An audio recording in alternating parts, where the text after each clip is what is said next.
Olá, Psi! Seja muito bem-vinda ao meu canal Papo de Consultório. No vídeo de hoje eu dou seguimento à nossa série sobre 3 erros na clínica e em TCC. E nesse vídeo eu vou falar exatamente sobre 2 aspectos, a autorrevelação e o emaranhamento na demanda do nosso cliente. Então, se esse tema te interessa, fique aqui comigo nesse vídeo para você saber quando eu devo fazer autorrevelação, qual que é a quantidade dessa autorrevelação. Eu não devo fazer autorrevelação, então venha junto comigo e, além disso, cuidados que eu preciso ter quando as demandas do meu cliente atravessam também demandas pessoais, ok? E antes da gente ir para o vídeo, não deixe de curtir, comentar, compartilhar e se inscrever no canal. Quando você se inscreve no canal, você dá uma força para o canal expandir e chegar a outros colegas Psis, ok? Então agora, sem mais demoras, bora comigo?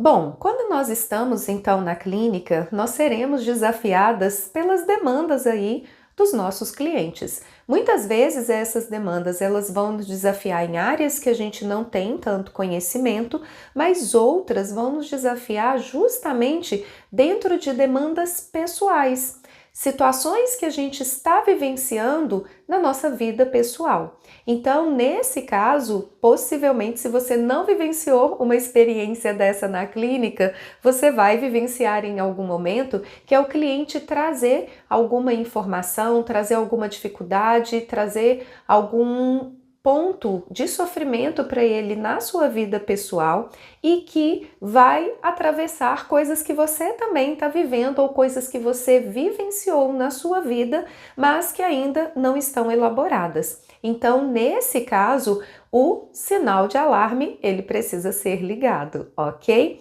Por que esse sinal de alarme ele precisa ser ligado?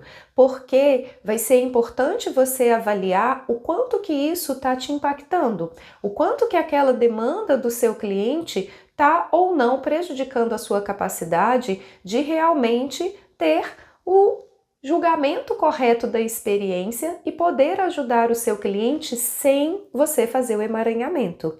Então, infelizmente, eu já ouvi relatos de profissionais da psicologia que acabaram se emaranhando na demanda do cliente. Um exemplo foi que uma cliente minha trouxe, infelizmente, que a antiga terapeuta dela estava passando por um processo de divórcio e a minha cliente também estava passando por um processo de ruptura de relacionamento.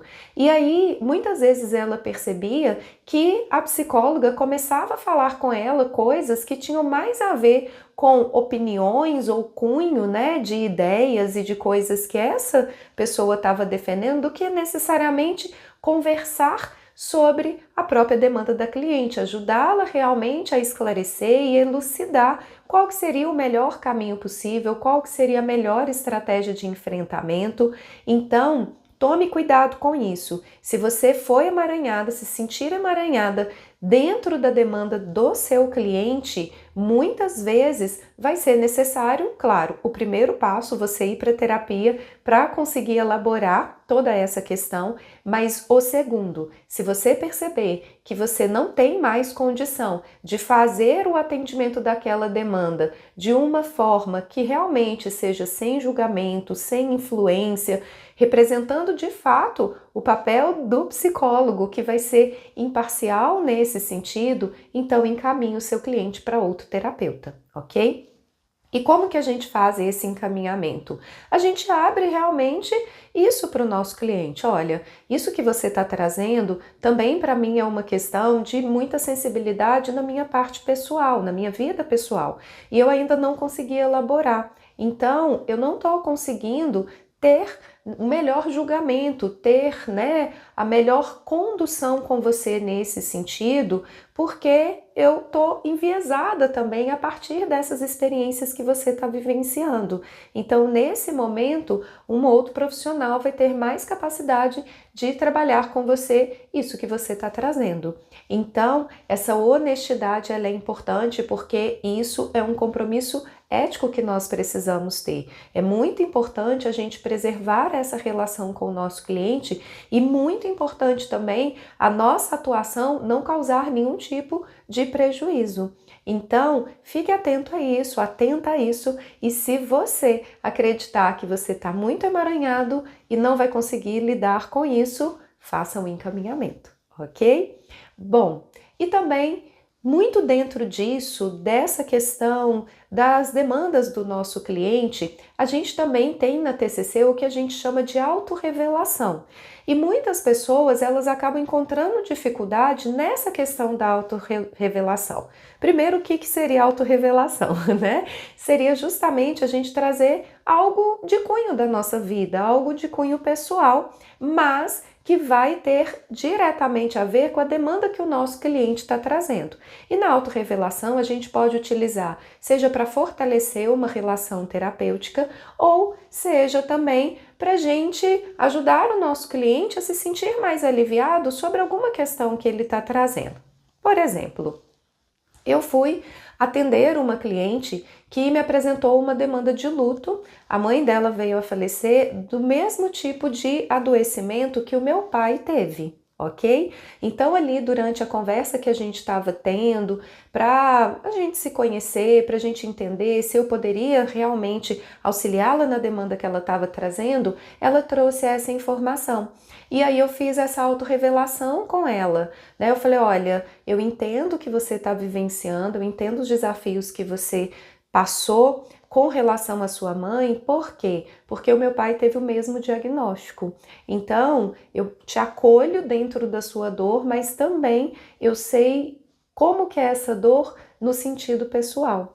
E isso foi muito importante para fortalecer a nossa relação terapêutica, porque ela falou assim, nossa, né, alguém me compreende, alguém sabe o que realmente eu passei. Então, isso ajudou a cliente a conectar mais e fortalecer a relação terapêutica e, ao mesmo tempo, também ela se sentir mais acolhida, mais amparada e mais compreendida. Uma outra autorrevelação, que é para ajudar também nessa questão, muitas vezes, do cliente se sentir compreendido, pode ser você revelar alguma dificuldade que você tenha.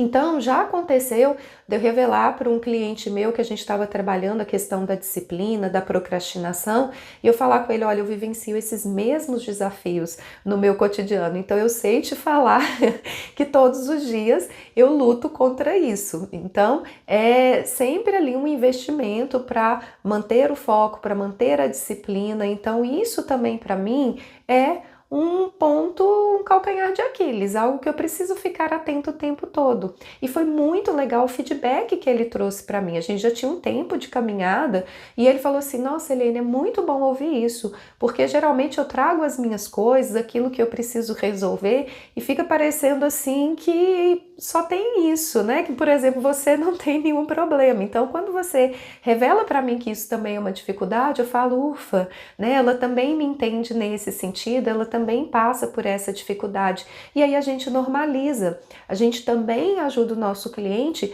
a tirar a gente daquele papel do suposto saber, ok? Então, a autorrevelação, ela é muito válida, mas nós precisamos ter cuidado para não cometer um errinho, o segundo erro que eu quero trazer, a autorrevelação em excesso.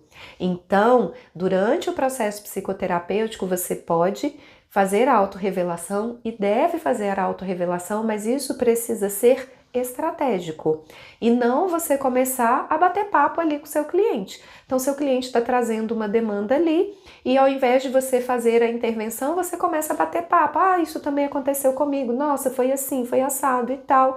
Claro que em algumas experiências, algumas sessões, essa troca de experiências vale a pena, pode acontecer, mas não o tempo todo. Então aqui é só o cuidado para você não começar a fazer autorrevelação em excesso.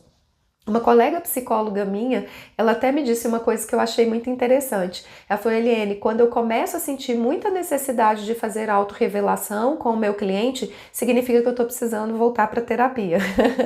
Então, assim, eu tô precisando falar, eu tô precisando elaborar. Então, ali não é o espaço para fazer isso. Vá também para a sua terapia, ok? Ou vá conversar com alguma amiga que possa fazer o acolhimento, vá trabalhar nessa elaboração, mas não ali junto com o seu cliente. Então fique atento e aproveita essa dica que a minha cliente também trouxe. Do outro lado, o terceiro errinho que a gente tem que tomar cuidado é, como eu falei, entrar nessa posição de suposto saber.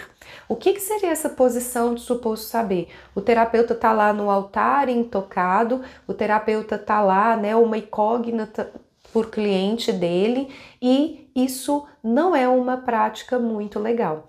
Apesar da TCC ser muito protocolar, ter aquelas questões, né, da estruturação da sessão, das ferramentas e tudo mais, principalmente quando a gente pega ali primeira e segunda edição do livro da Judith Beck ou o livro do próprio Aaron Beck, a gente vai ver uma estrutura muito mais rígida e às vezes a gente vai até julgar, nossa, essa relação é um pouco distante, é um pouco fria. Mas à medida que a gente vai vendo a terceira edição do livro da Judith Beck, a gente vai pegando também as terapias de terceira onda, a gente vai vendo essa questão da relação terapêutica mais humanizada. Então, quando você também trabalha, por exemplo, essa autorrevelação e fala sobre algumas dificuldades também que você tem, você sai dessa posição de suposto saber. Então, a sua vida não precisa ser uma incógnita total para o seu cliente. Claro que também coisas que você não se sentir à vontade ou coisas de cunho muito pessoal, isso você deve evitar compartilhar, principalmente se não tiver ali dentro de um contexto que você está trabalhando em terapia, ok? Então, vamos evitar, né, ou vamos ficar atentas, a gente autorrevelar demais ou a gente estabelecer essa posição de suposto saber, como se a gente estivesse sendo superior ao nosso cliente. Eu até converso e eu tenho essa prática de conversar com o meu cliente na primeira sessão e eu lembro que eu até fazia uma questão com ele, assim, um joguinho com ele na primeira sessão, quando eu atendia presencial, que é, eu sempre fiz questão da minha cadeira ser igual do meu cliente. Então, eu sempre sentei numa cadeira igual. E eu falava isso para ele, olha, tá vendo a cadeira que você tá sentado? É igual à minha. Então, aqui não existe uma relação de superioridade e inferioridade. Aqui nós somos iguais. Porque não adianta eu ter todo o conhecimento se você não me trouxer as coisas que a gente precisa para trabalhar, mas também não adianta você trazer as coisas que você deseja trabalhar e eu não te entregar o meu conhecimento. Então, nós estamos aqui numa parceria de 50-50 e nós vamos trabalhar juntos para obter os resultados que você deseja e ao final você vai ter o mérito de ter alcançado aí aquilo que você realmente se propôs trabalhar na clínica, ok? Então espero que esse vídeo tenha contribuído, reflita sobre isso, deixa aqui nos comentários se você conhece algum erro ou se você tenha dúvida sobre alguma coisa que eu vou trazer em outros vídeos aqui também no canal, ok? No mais, desejo muito sucesso para você e antes de ir, agora, no dia 29 de junho de 2024, eu vou fazer um curso online ao vivo que é de comunicação assertiva, treino de comunicação assertiva. Como que você pode ajudar o seu cliente a desenvolver a habilidade de se comunicar assertivamente e assim contribuir para que ele melhore também as relações dele interpessoais. Então venha comigo, vai ser num sábado de 8 da manhã até 1 hora da tarde, ou seja, uma imersão de 5 horas, onde eu vou apresentar 8 ferramentas passo a passo e casos onde eu trabalhei essa questão da comunicação assertiva. Então venha junto comigo, se você tem interesse, o link está aqui. E se você está assistindo esse vídeo depois do dia 29 de junho de 2024, você pode também deixar o seu nome na lista de interessados. Assim que eu for lançar uma nova turma, você vai ser avisado em primeira mão, ok? Então agora sim, um beijo grande, muito sucesso em seus atendimentos e até o próximo vídeo. Tchauzinho!